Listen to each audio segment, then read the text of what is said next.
Hello guys welcome to my channel. आज विषय होची कर्म अनुसार फल। बहुत दिन पर जगन्नाथ बाबू सहित देखाला। एका सांगरे गोटे ऑफिस रे आमे काम आरंभ करिथिलु। गोटे कॉलोनी रे रहुथिलु। दुई परिवार मध्यरे संपर्क भी थिला निबिड़। प्राय 10 वर्ष एकाठी रहिबा परे जगन्नाथ बाबू अन्य एक चाकरी सपरिवार नुआडिले चली जाइथिले।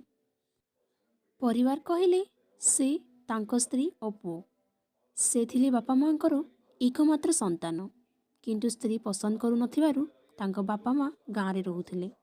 बहुत दिन हेबो तांकर कोनोसी खबर मो पाखे नथिला। केवल एतिकी जानिथिले जे चाकरी रो अवसर नेबा परे विषय माने दिल्ली रे रहुछंती। पुओर बाहागर सरी जाइछि।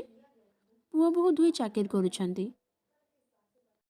किंतु एबे देखाइबारु जानिले जे जगन्नाथ बाबू और तांको स्त्री दुहे सबुदिन पाई एठाकू फेरी आसिछंती।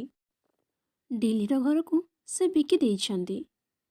पुओ बहु दुहे सबुदिन पाई अमेरिकार नागरिकत्व ग्रहण करी सेहिटारे ही रहुछंती। बहुर सासु ससुरंक सहित कौनसी संपर्क रखिबाकू इच्छा नाही, तेणु सेमाने आउ एठाकू फेरिबेनी। एहा शुणी मनटा मोर दुख होइगला। किंतु जगन्नाथ बाबू हसी हसी कहले, एहा ही प्रभुंकर मो प्रति उचित विचार।